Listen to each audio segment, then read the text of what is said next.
ஐந்து கரத்தனை ஆனை முகத்தினை இந்தின் இளம்பிறை போலும் ஈற்றனை நந்தி மகந்தனை ஞான கொழுந்தனை புந்தியில் வைத்தடி போற்றுகின்றேன். வணக்கம். அதாவது வெளிநாடு போய் சம்பாதிக்கணுங்கிறது பெரும்பாலானவர்களுடைய ஆசையா இருக்கும். சிலர் வெளிநாடு போகலாம் அப்படின்னு சொல்லி ஃப்ரெண்ட்ஸுகளோட உட்காந்து பேசிட்டு இருக்க டக்குன்னு அப்படியே பிளான் ஆகி உடனே ஒரு பாஸ்போர்ட் அப்ளை பண்ணு, வேலைக்கு கேள், அதை கேள், இதை கேள்னு டக்குன்னு கிளம்பி போயிடுவாங்க. சிலருக்கு வெளிநாடு போகிறதுங்கிறது கம்பெனியில் அப்ளை பண்ணி போனோம் நான் அப்படின்னு சொல்லி இவங்க வில்லிங்னஸ் கொடுப்பாங்க. உடனே அப்புறம் கம்பெனியில் உடனே அப்ரூவல் ஆகும், விசா போடுவாங்க, விசா ஓகே ஆகும், உடனே கிளம்பி போயிடுவாங்க. சிலருக்கு இது காணல் நீராகவே இருக்கும். நான் வெளிநாடு போவேனான்னு இழுன்னு இழுத்து ஒரு சிலருக்கெல்லாம் பாஸ்போர்ட் வாங்கி அந்த பாஸ்போர்ட் எக்ஸ்பைரி ஆகிற டேட் வரைக்கும் போய் அப்பையும் சீலே எதுவும் போடாமல் வெளிநாடே எதுவும் போகாமல் இருக்கிற மாதிரியான ஒரு சிலர்லாம் இருக்கிறதும் உண்டு. இதுக்கு என்ன காரணமாக இருக்கும்? அதாவது வெளிநாடு போகிறதுக்கான வாய்ப்பு அப்படின்னு எடுத்துக்கிட்டா 2ஆம் இடத்ததிபதியும் 6ஆம் இடத்ததிபதியும் சம்மந்தப்பட்டாலே வெளிநாட்டு வாய்ப்பு இருக்கும், வெளிநாட்டு வருமானம் இருக்கும் அப்படிங்கிற மாதிரியான விஷயங்கள்லாம் நம்ம ஏற்கனவே பார்த்துருக்கோம். இந்த வெளிநாடு போகிறதுங்கிறது இழுத்து இழுத்து இழுத்து பிடிச்சிக்கிட்டே இருக்குது அப்படின்னாக்கா அதுக்கு என்ன காரணமாக இருக்கும்? தாய்நாட்டை விட்டு கிளம்ப முடியாமல் இருக்கிறதுக்கு என்ன காரணமாக இருக்கும் அப்படின்னா, லக்னாதிபதி, 5ஆம் இடத்ததிபதி, 9ஆம் இடத்ததிபதி இவங்க 3 பேரும் ரொம்ப முக்கியம். இந்த 3 வீடுமே ரொம்ப முக்கியமான விஷயம். லக்னம் லக்னாதிபதியாக எடுத்துக்கிறான். பஞ்சமாதிபதினு சொல்லக்கூடிய 5க்கு அதிபதி பூர்வ புண்ணிய ஸ்தானாதிபதி, அதாவது பூர்வீகத்தை குறிக்கக்கூடிய ஸ்தானம். அதுக்கு 5ஆம் இடம்ங்கிறது 9ஆம் இடம் இல்லையா? அப்போ லக்னாதிபதி, 5ஆம் இடத்ததிபதி, 9ஆம் இடத்ததிபதி தசா புத்திகளோ அல்லது அங்கு உட்கார்ந்துருக்கக்கூடிய கிரகத்தினுடைய தசா புத்தியோ நடந்ததுன்னா அவங்க பூர்வீகத்தை விட்டு வெளியில போறதுங்கிறது ரொம்ப சிரமம். ஒருவேளை வெளியில இருந்தாங்கன்னா அந்த தசாபுத்தி வரையில, அதாவது 9-5க்கு உண்டானவன் தசாபுத்தி அல்லது அந்த ஸ்தானத்துல உட்கார்ந்துருக்கவனுடைய தசாபுத்தி வரையில ஒரு சிலர் ஊருக்கு கிளம்பி வருவாங்க, ஒரு சிலர் ஊருக்கு ஒரு விசிட் அடிச்சுட்டு போவாங்க, ஒரு சிலருக்கு ஊருக்கு போகலாங்கிற எண்ணம் மட்டும் இருக்கும், ஆனா கிளம்பி வர மாட்டாங்க. சிலர் அந்த போகணும்னு முயற்சி பண்ணிக்கிட்டே இருப்பாங்க, வர முடியாம கூட இருக்கும். இந்த மொத்தத்துல தன்னுடைய தாய்நாட்டை பத்தின சிந்தனைகளும் அது சம்பந்தப்பட்ட எண்ணங்களும் அதுக்கு மிகுந்த அளவுல வந்துடும். இது இந்த 5ஆம் இடம் 9ஆம் இடம் சம்மந்தப்படையில பர்ஃபெக்டா நடந்தே ஆகணும். இப்போ அதுக்கு ஒரு எடுத்துக்காட்டு வச்சுக்கிருவோம். வழக்கம் போல நமக்கு ஒரு கொஷினே ஒரு நண்பர் கேட்டிருக்கிறாரு. அது எப்படி கொஷின் கேட்டிருக்காரு அப்படின்னு ஆரம்பிச்சோம்னாலே அதுல தெரியும் நமக்கு எப்படி கேட்டிருக்காரு அப்படின்னா, இதுல பாத்தீங்கன்னா தெரியும். அதாவது 14 August 1981 Karthikeyan, Tiruchengode, 4:58 PM. Question will I get Canada PR? I am giving IELTS exam by May 10th. Will I earn money in overseas? When will I move there and when will I return? அதையும் சேர்த்தே கேட்டார். அதாவது நான் எப்போ return ஆவேன், தாய்நாட்டுக்கு எப்போ return ஆவேங்கிற அந்த ஒரு பாயிண்ட்டையும் கேட்டார். சரி, இப்போ இதுக்கான பதிலை பார்ப்போம். இவருடைய ஜாதகம் என்ன சொல்லுது? 81 ஆகஸ்ட் 14ஆம் தேதி அப்படின்னு சொல்லுது. இப்போ லக்னமா வந்திருக்கிறதுங்கிறது மகர லக்னம், ராசி மகர ராசி, நட்சத்திரம் திருவோண நட்சத்திரம். இவருக்கு நடக்கிற தசாபுத்தியை பார்த்தா நமக்கு ஐடியா கிடைச்சிடும். இப்ப நடந்துட்டு இருக்கிறது குரு தசையில புதன் புத்தி நடந்துட்டு இருக்குது இல்லையா? எஸ், குரு தசை புதன் புத்தி 2021 மார்ச் வரைக்கும் நடக்குது. அப்ப இந்த குரு லக்னத்துக்கு 9ஆம் பாவத்துல உட்கார்ந்துருக்காரு. வந்துருச்சு சத்தியலா? லக்னத்துக்கு 9ஆம் பாவத்துல தசாநாதன் உட்கார்ந்துருக்கிறார். இப்போ இவருடைய வயசு என்னன்னு பாருங்க. நிறைய விஷயங்கள் தெரியும் நமக்கு. எப்படி? இப்போ +2 முடிச்சுட்டு சிலர் டக்குன்னு ஓடிடுவாங்க வெளிநாட்டுக்கு, சிலர் டிப்ளமோ முடிச்சுட்டு போயிடுறாங்க, சிலர் என்ஜினியரிங் முடிச்சதும் போயிடுறாங்க, அப்படிலாம் இருக்கு.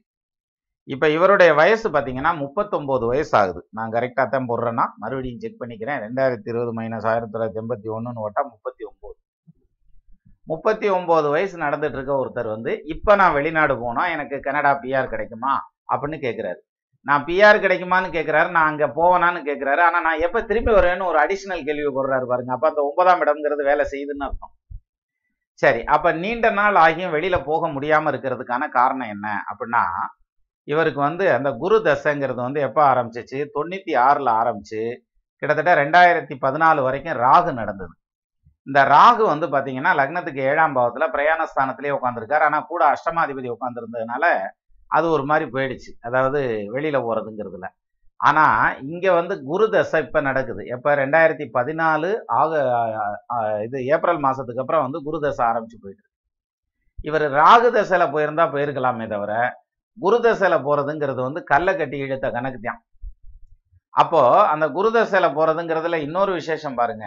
9ஆம் இடத்துல உட்கார்ந்து இருக்கக்கூடிய குருவினுடைய தசை புத்தி என்ன புத்தி நடக்குது, அந்த 9க்கு அதிபதியினுடைய புத்தி நடக்குது. அவர் 8ஆம் பாவத்துல போய் மறைகிறார். 8ஆம் இடம்ங்கிறது செய்யற காரியத்தை தடை ஏற்படுத்தக்கூடிய விஷயங்கள். அப்போ புதன் வந்து 8ல போய் நிக்கிறாரு. அவர் இப்பதான் எக்ஸாம் கொடுத்துருக்கேன், இங்கிலீஷ் எக்ஸாம் கொடுத்துருக்கேன் அப்படின்னு சொல்லி சொல்றாரு மே 10ல. சரி, கொடுத்துருக்கேன்னு சொன்னாரா, கொடுக்கணும்னு சொல்லியிருக்காரு. அதுக்குள்ள கொரோனா வந்துருச்சுன்னு வச்சுக்கிருவோமே. அப்போ இப்ப இந்த ஜாதகத்தின்படி இவர் வெளிநாடு போறதுக்கான அமைப்பு இருக்கா அப்படின்னா நிச்சயமா இவருக்கு அந்த அமைப்பு இப்போதைக்கு இல்லை. ஏன்னா புதன் வந்து 2021 மார்ச் வரைக்கும் இருக்கார். அவர் மக நட்சத்திரம் கேது சாரம் வாங்கி நிற்கிறார். அந்த கேது லக்னகேந்திர மாரி நிற்கிறார். அப்போ புதன்ல வெளியில போறதுக்கான அமைப்பு அவ்வளவு ஸ்ட்ராங்கா இல்லை. இந்த புதன் முடிஞ்சு கேதுல கிளம்புறதுக்கான அமைப்பு இருக்குமா அப்படின்னா கேது உத்திராட நட்சத்திரம், சூரியன் சாரம், சூரியன் 7ஆம் இடத்துல பிரயாண ஸ்தானத்துல கடகராசியில ஜலராசியில உட்காந்துருக்கார்.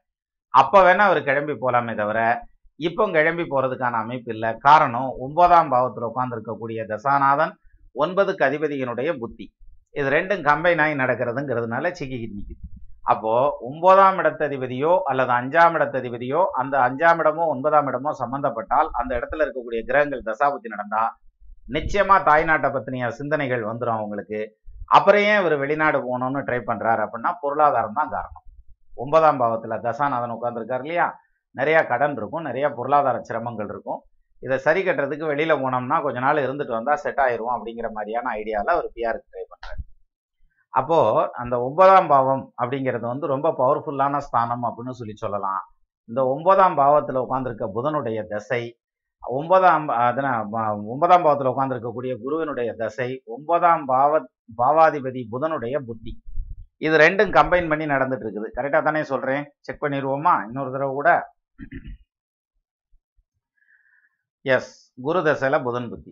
அப்ப ரெண்டு வாக்குலையும் புத்தியிலையும் தசையிலையுமே வந்து அந்த 9ஆம் இடம் சம்மந்தப்படுறதுங்கிறதுனால இப்ப இவரால் கிளம்ப முடியாது. ஈவன் 8ஆம் பாவத்துல வேற புதன் உட்கார்ந்துருக்கார். அது முடிஞ்சு கேது வரையில கிளம்ப முடியும். அப்ப கேது எப்ப வர்றாரு அப்படின்னு எடுத்துக்கிட்டா கேது வர்றதுங்கிறது 2021 மார்ச்ல இருந்து 2022 பிப்ரவரி வரைக்கும் நடக்கக்கூடிய டைம் தான் அந்த கேது. அப்போ கேதுல இவர் வெளியில கிளம்புறதுக்கான அமைப்பு பெர்ஃபெக்டா இருக்கே தவிர இப்ப வெளியில கிளம்புறதுக்கான அமைப்பு அவ்வளவு ஸ்ட்ராங்கா இல்லை அப்படின்னு சொல்லலாம். இந்த 9ஆம் இடம் சம்மந்தப்படுறதுல இத்தனை குளறுபடிகள் இருக்கு. ஈவன் வெளிநாட்டிலேயே இருந்தாங்கனாலும் அவங்களுக்கு 9ஆம் இடம் சம்மந்தப்பட்டுச்சுனாக்கா தாய்நாட்டை பத்தின சிந்தனைகள் வந்து சேர்ந்துடும். உசுறு மட்டும்தான் ஏன், அதனால் உடம்பு மட்டும்தான் ஏன் அங்க இருக்கு, உசுறு ஊரா எங்க ஊர்லயே இருக்கியா அப்படின்ற மாதிரி சொல்லுவாங்கல்ல. நான் சொந்த பந்தத்தை விட்டுட்டு வந்துட்டேன், என்னுடைய கோயில் குளம் போகிறதுங்கிறத அந்த விஷயத்தையும் விட்டுட்டேன் இங்கே வந்ததுக்கப்புறம். ஸோ ஃப்ரெண்ட்ஸை யாரையும் பார்க்க முடியல, எனக்கு நிம்மதிங்கிறத விட இங்கே பணம் மட்டும்தான் ஏன் வருது, நிம்மதிங்கிறது எங்கள் ஊரில் தான் ஏன் இருக்குது அப்படின்ற மாதிரியான பேச்சு பேசுகிறாங்கல்ல. அதெல்லாம் வந்து இந்த 5ஆம் இடமோ 9ஆம் இடமோ ஸ்ட்ராங் ஆகுதுன்னு அர்த்தம். அதுக்கு எடுத்துக்காட்டாக நம்ம நண்பரும் அந்த ஜாதகத்தை கொடுத்துட்டார். நமது நேயர்கள் ஆள்போல் தலைதழைத்து அருகது போல் வேரூன்றி மூங்கில் போல் கிளை கிளைத்து முதியாமல் வாழ்ந்திருக்க வாழ்கவென வாழ்த்தி அமைகிறேன். வணக்கம்.